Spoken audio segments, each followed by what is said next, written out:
Hey guys. Okay, so I'm sorry if you can hear talking. We have company downstairs, so apologies if you can hear talking at all, aside from me, obviously. And I'm going to use The Last of the Light to try to make this video, which is going to be a haul. I had some credit with my local used bookstore, and how their credit works is, well, what I did was I basically went in and traded books in, and they give you store credit. If you want store credit instead of money back, then it's like a much higher value. Like, I think if I had tried just straight up selling the books to them, it would have I maybe would have gotten like $4. Whereas, since I did store credit, I got $32 worth of credit, so that was great. But unfortunately what they do is they do half credit, half cash, which is understandable because otherwise they wouldn't make any money because people would just go in and trade a book for a book, and they wouldn't be able to, like, make any money at all. But, so that's kind of understandable, but it was also kind of, made me hesitant because I was like, I really don't want to spend money on books right now, but then I was like, I mean, I can't just leave this credit for months on end, so... but I got a good deal. I think I spent less than $20, and I got 8 books, and I still have half of my credit left, so I can go back in like a month and see if they have anything new. But yeah, I'm very happy with the ones I got. I won't do these in any particular order, but I will tell you the ones that I'm most excited for. This one is Mary Queen of Scots by Antonia Fraser. I don't know how I feel about this one. I was excited when I saw it, and this is quite an expensive book in the bookstore. It's like 20 bucks, so I was excited that it was there, but, and I have wanted to try Antonia Fraser, but, I don't know, I'm a little bit hesitant when it comes to historical fiction involving my favorite royals, and Mary Queen of Scots is one of my favorite royals, because I'm like, how badly are you going to take liberties on this? But I really like Philippa Gregory. Well, okay, she's hit or miss for me, but Other Boleyn Girl is one of my favorite historical fictions, and she takes some serious liberties with history on that one, so, I mean, hopefully I'll like this one just as much. But what this says is, it says, she was the quintessential queen, statuesque, regal, dazzlingly beautiful. Her royal birth gave her claim to the thrones of 2 nations. Her marriage to the young French Dauphin promised to place a third glorious crown on her noble head. Instead, Mary Stuart became the victim of her own impulsive heart, scandalizing her world with a foolish passion that would lead to abduction, rape, and even murder. Betrayed by those she most trusted, she would be lured into a deadly game of power, only to lose to her envious and unforgiving cousin, Elizabeth I. Here's her story. A queen who lost a throne for love, a monarch pampered and adored even as she was led to her beheading, the unforgettable woman who became a legend for all time. I'm very excited about this, and actually, me learning the history of Mary Queen of Scots is actually what made me start to dislike Elizabeth Tudor a little bit, because when I was younger, Elizabeth Tudor was my favorite monarch, and then when I learned that she beheaded her cousin because she was afraid her cousin was trying to steal her crown, when her cousin already had her own country, I was like, alright, that bugs me a little bit, you know, she was trying to escape Scotland because people were not liking her very much, and you say, oh yes, I will give you shelter, and then you lock her up for 25 years and chop off her head. That's not cool, lady.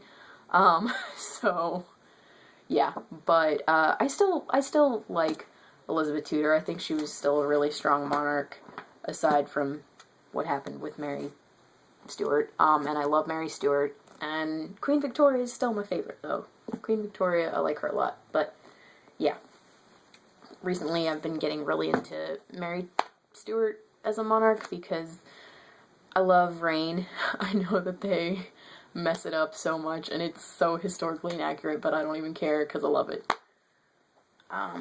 Okay, next we have 5 Great Greek Tragedies. This is the Dover Thrift Edition, so hopefully it's an okay translation, but these editions are really cheap, so I don't know.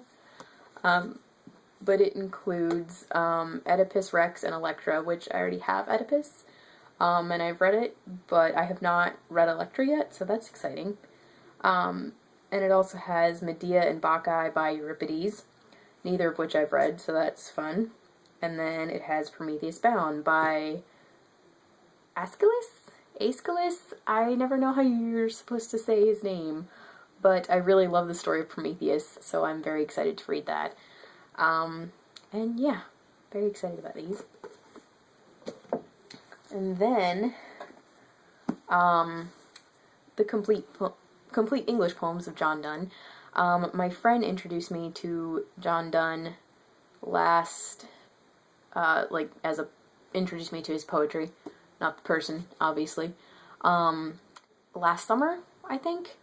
And yeah, so I had seen snippets of his poems in books, but I had never read any of his stuff before last summer, and she had this big collection of, I think it was his poetry, and so I was able to read some of his stuff and really enjoyed it, and I'm really glad to have the full collection now. So that's fun.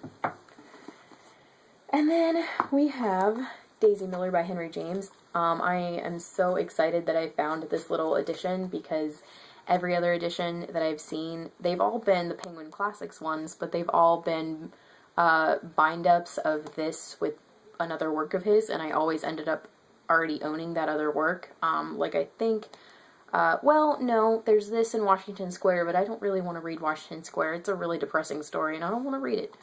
But yeah, this is going to be the fourth Henry James that I have. I also have Portrait of a Lady and Turn of the Screw and the Aspirin Papers.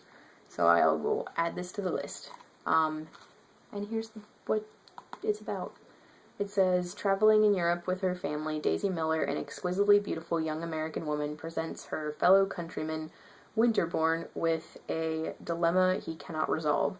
She is deliberately flouting social conventions in the way she talks and acts, or is she simply ignorant of them? When she strikes up an intimate friendship with an urbane young Italian, her flat refusal to observe the codes of respectable behavior leaves her perilously exposed. In Daisy Miller, James created his first great portrait of an enigmatic and independent American woman, a figure who would come to dominate his later masterpieces. That sounds pretty cool.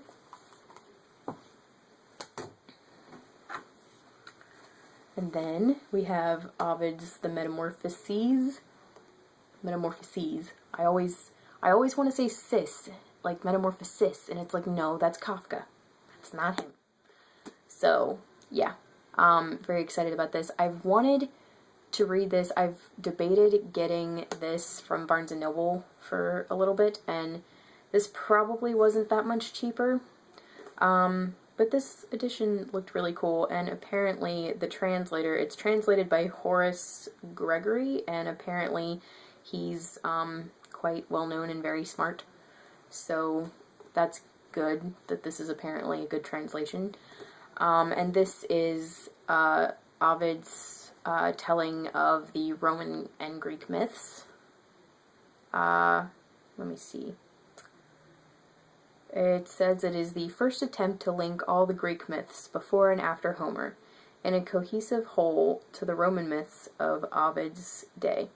Horace Gregory, in this modern translation, turns his own poetic gifts towards a deft reconstruction of Ovid's ancient themes, using contemporary idiom to bring it to today's readers all the ageless drama and psychological truths vividly intact. That sounds pretty awesome. So, yeah, it's the Greek and Roman myths, and they're all linked together, so that's great. And I'm very excited to read that. Okay, the only bad thing about getting books from used bookstores is they always come home smelling weird. Like, some of them don't really smell very nice, but hopefully that'll go away. And then I got, oh dear, The Lux by Anna Godberson. This says, beautiful sisters Elizabeth and Diana Holland rule Manhattan's social scene. Or so it appears. When the girls discover their status among New York City's elite is far from secure, suddenly everyone, from the backstabbing socialite Penelope Hayes, to the debonair bachelor Henry Schoonmaker, to the spiteful maid Lina Browd, threatens Elizabeth's and Diana's golden future. With the fate of the Hollands resting on her shoulders, Elizabeth must choose between family duty and true love. But when her carriage overturns near the East River, the girl whose glittering life lit up the city's gossip pages is swallowed by the rough current. As all of New York grieves, some begin to wonder whether life at the top proved too much for the ethereal beauty, or if perhaps someone wanted to see Manhattan's most celebrated daughter disappear. This is set in 1899, by the way. So this is awesome. I've wanted to read this series for quite a while, and debated. I was going to get the box set at some point, but I thought this was a better way to go because it was cheaper, and that way if I don't like it, I don't have 2 more books that I'm trying to get rid of. But everybody said that it's like the historical version of Gossip Girl, but I don't really know Gossip Girl that well, but to me it sounds a lot like Pretty Little Liars, which, fine by me, because I love the show very much. I have not read the books, but I have spoiled myself on what happens in the books, and based on what happens in the books, I'm glad I only watched the show, because turns out some of my favorite characters die in the books, and I'm like, oh, that's not cool. So, yeah, very excited about this one. And then we have Matameo by Brian Jacks. I want to say Jacks, yeah. This is the 3rd book in the Redwall series, and I freaking love this cover, you guys. I'm so excited that I found this edition. And I am slowly collecting these. I have 4 right now. I have Redwall, Mossflower, Matameo, and Bellmaker, which is the 7th one. Because, you know, there's like 22 or 23 of these, and I really want to read them, but I don't want to pay that much money for all of them. So, because, you know, even if they're all paperback, and even if they're all like $7, you times that times 23, and that's a lot of money. So, yeah, but very excited about this, because the cover is gorgeous. And is this the last one? Yep, this is the last one. It is The Princess and the Hound by Met Ivy Harrison. I've seen this a lot and really been intrigued by this series. The first time I saw it was when I was still in high school, and I should have checked it out and read it then, but I didn't get around to it, and now there are several sequels to this. But yeah, I finally wanted to go ahead and read it. And it says, Beauty and the Beast retold, but the Beast is a woman. Interesting. He is a prince and heir to a kingdom threatened on all sides, possessor of the forbidden animal magic. She is a princess from a rival kingdom, the daughter her father never wanted, isolated from all except her hound.